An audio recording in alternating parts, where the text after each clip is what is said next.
ಚಪಾತಿ ಜೊತೆಗೆ ಕಾಳು ಪಲ್ಯ ಹಾಗೆಯೇ ತರಕಾರಿ ಪಲ್ಯನ ತಿಂದು ಬೇಜಾರಾಗಿದ್ದರೆ ಒಂದು ಸಾರ್ತಿ ಈ ರೆಸಿಪಿನ ಟ್ರೈ ಮಾಡಿ. ಸಖತ್ ಟೇಸ್ಟಿಯಾಗಿರುತ್ತೆ ಅಂತಲೇ ಹೇಳ್ಬೋದು. ಇದನ್ನು ಮಾಡಲಿಕ್ಕೆ ಜಾಸ್ತಿ ಹೊತ್ತೆಲ್ಲ ಟೈಮ್ ಹಿಡಿಸೋದಿಲ್ಲ, ಬೇಗನೆ ಆಗೋಗ್ಬಿಡುತ್ತೆ. ಇದಕ್ಕೆ ಯಾವುದೇ ರೀತಿ ಮಸಾಲೆನ ಹುರ್ಕೊಳ್ಳೋದು ರುಬ್ಬೋದು ಏನು ಬೇಡ. ತುಂಬಾ ಸಿಂಪಲ್ ಆಗಿ ಕ್ವಿಕ್ ಆಗಿ ನೀವು ಇದನ್ನು ಮಾಡ್ಕೊಳ್ಬೋದು. ಹಾಗಾದರೆ ಬನ್ನಿ ತಡ ಮಾಡದೆ ರೆಸಿಪಿನ ಶುರು ಮಾಡೋಣ. ಇದನ್ನು ಮಾಡಲಿಕ್ಕೆ ಮೊದಲು ನಾನಿಲ್ಲಿ ಒಂದು ಪ್ಯಾನ್ಗೆ ಸ್ವಲ್ಪ ಎಣ್ಣೆನ ಹಾಕ್ಕೊಳ್ತಾ ಇದ್ದೀನಿ. ಸಣ್ಣ ಸ್ಪೂನಲ್ಲಿ 4-5 ಚಮಚ ಆಗುವಷ್ಟು ಎಣ್ಣೆನ ಹಾಕ್ಕೊಂಡ್ರೆ ಸಾಕಾಗುತ್ತೆ. ಪ್ಯಾನಲ್ಲಾದರೂ ಮಾಡ್ಕೊಳ್ಬೋದು, ಇಲ್ಲಾಂದರೆ ಅಗಲವಾಗಿರುವಂತಹ ಪಾತ್ರೆನಲ್ಲಾದರೂ ನೀವು ಇಲ್ಲಿ ಮಾಡ್ಕೊಳ್ಬೋದು. ಇವಾಗ ನಾನಿಲ್ಲಿ ಸ್ವಲ್ಪ ಎಣ್ಣೆ ಬಿಸಿ ಆಗ್ತಿದ್ದಂಗೆ ಮೀಡಿಯಮ್ ಸೈಜಿನ 2 ಈರುಳ್ಳಿನ ಈ ರೀತಿಯಾಗಿ ಸಣ್ಣದಾಗಿ ಕಟ್ ಮಾಡಿ ಹಾಕ್ಕೊಳ್ತಾ ಇದ್ದೀನಿ. ಈರುಳ್ಳಿನ ಈ ರೀತಿಯಾಗಿ ಸಣ್ಣದಾಗಿ ಕಟ್ ಮಾಡಿ ಹಾಕ್ಕೊಳ್ಳಿ. ಇವಾಗ ಈರುಳ್ಳಿ ಎಲ್ಲ ಸ್ವಲ್ಪ ಕಲರ್ ಚೇಂಜ್ ಆಗಿ ಸಾಫ್ಟ್ ಆಗೋವರೆಗೂ ಚೆನ್ನಾಗಿ ಇದನ್ನು ಬಾಡಿಸ್ಕೊಂಡು ತಗೊಳ್ಬೇಕು. ನಾನು ಇದೇ ರೀತಿ ಬಹಳಷ್ಟು ವೆರೈಟಿ ಆಗಿರುವಂತಹ ರೆಸಿಪೀಸ್ನ ಅಪ್ಲೋಡ್ ಮಾಡಿದ್ದೀನಿ. ವಿಡಿಯೋ ನೋಡಿಲ್ಲ ಅಂದರೆ ಈ ವಿಡಿಯೋ ಕೊನೆಯಲ್ಲಿ ಹಾಕಿರ್ತೀನಿ, ನೋಡಿ ಚೆಕ್ ಮಾಡಿ. ನೋಡಿ ಈರುಳ್ಳಿ ಎಲ್ಲ ಈ ರೀತಿಯಾಗಿ ಸ್ವಲ್ಪ ಸಾಫ್ಟ್ ಆಗೋವರೆಗೂ ಹಾಗೆ ಇದನ್ನು ಬಿಟ್ಬಿಡಬೇಕು. ನೋಡಿ ಈ ರೀತಿಯಾಗಿ ಸಾಫ್ಟ್ ಆದಮೇಲೆ ಇವಾಗ ನಾನಿಲ್ಲಿ ಚೆನ್ನಾಗಿ ಹಣ್ಣಾಗಿರುವಂತಹ 1 ಟೊಮೆಟೊನ ಹಾಕ್ಕೊಳ್ತಾ ಇದ್ದೀನಿ. ಆದಷ್ಟು ಮೀಡಿಯಮ್ ಸೈಜಲ್ಲಿರುವಂತಹ 1 ಟೊಮೆಟೊನ ಹಾಕ್ಕೊಂಡ್ರೆ ಸಾಕಾಗುತ್ತೆ. ಟೊಮೆಟೊನ ಈ ರೀತಿಯಾಗಿ ಕಟ್ ಮಾಡಿ ಆದರೂ ಹಾಕ್ಕೊಳ್ಬೋದು, ಇಲ್ಲಾಂದರೆ ಪೂರ್ತಿ ನುಣ್ಣದಾಗಿ ಗ್ರೈಂಡ್ ಮಾಡಿ ಸಹ ನೀವು ಇಲ್ಲಿ ಹಾಕ್ಕೊಳ್ಬೋದು. ಸ್ವಲ್ಪ ಗ್ರೇವಿ ಥರ ಬೇಕು ಅನ್ನೋ ಹಾಗಿದ್ದರೆ ಗ್ರೈಂಡ್ ಮಾಡಿ ಹಾಕ್ಕೊಳ್ಳಿ.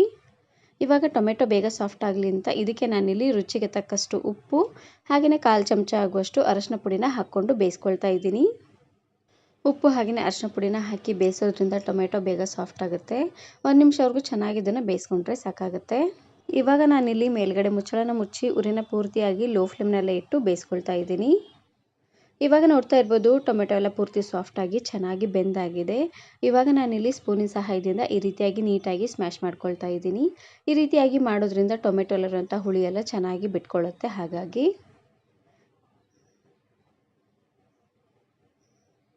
ಚೆನ್ನಾಗಿ ಇದನ್ನು ಸ್ಮ್ಯಾಶ್ ಮಾಡ್ಕೊಂಡಿದ್ದಾದಮೇಲೆ ಇದಕ್ಕೆ ನಾನಿಲ್ಲಿ 1 ಚಮಚ ಆಗುವಷ್ಟು ಗರಂ ಮಸಾಲಾನ ಹಾಕ್ಕೊಳ್ತಾ ಇದ್ದೀನಿ. ಹಾಗೆಯೇ 1 ಚಮಚ ಆಗುವಷ್ಟು ಅಚ್ಕಾರದ ಪುಡಿ. ನಿಮಗೆ ಖಾರಕ್ಕೆ ಎಷ್ಟು ಖಾರ ಬೇಕೋ ಅಷ್ಟು ಖಾರನ ನೀವಿಲ್ಲಿ ಹಾಕ್ಕೊಳ್ಬೋದು.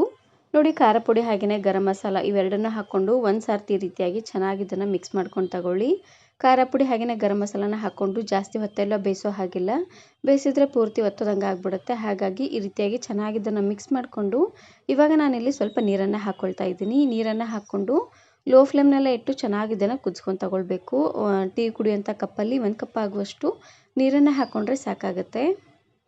ನೋಡಿ ಈ ರೀತಿಯಾಗಿ ಚೆನ್ನಾಗಿ ಇದನ್ನು ಮಿಕ್ಸ್ ಮಾಡಿಕೊಂಡು ಮೇಲ್ಗಡೆ ಮುಚ್ಚಳನ ಮುಚ್ಚಿ 1 ಕುದಿ ಬರೋವರೆಗೂ ಹಾಗೆ ಇದನ್ನು ಕುದಿಸ್ಕೊಂಡು ತಗೊಳ್ಳಿ.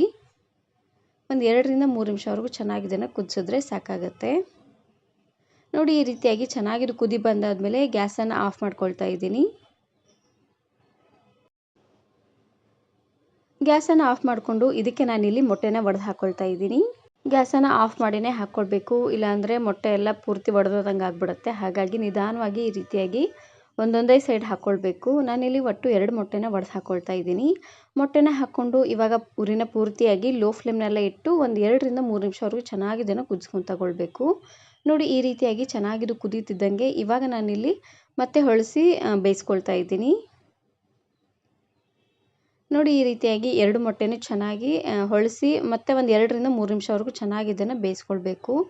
ಆದಷ್ಟು ಉರಿನ ಪೂರ್ತಿಯಾಗಿ ಲೋ ಫ್ಲೇಮ್ನಲ್ಲೇ ಇಟ್ಟು ಬೇಯಿಸ್ಕೊಳ್ಳಿ, ಇಲ್ಲಾಂದರೆ ಪೂರ್ತಿ ತಳ ಹಿಡಿದ್ಬಿಡತ್ತೆ.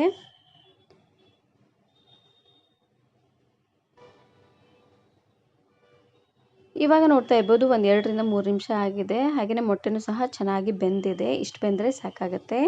ಒಂದು ಸಾರ್ತಿ ಈ ರೀತಿಯಾಗಿ ಮೊಟ್ಟೆನ ಒಡೆದು ಹಾಕ್ಕೊಂಡು ಪಲ್ಯನ ಮಾಡ್ಕೊಳ್ಳಿ. ಸಖತ್ ಟೇಸ್ಟಿಯಾಗಿರುತ್ತೆ ಅಂತಲೇ ಹೇಳ್ಬೋದು.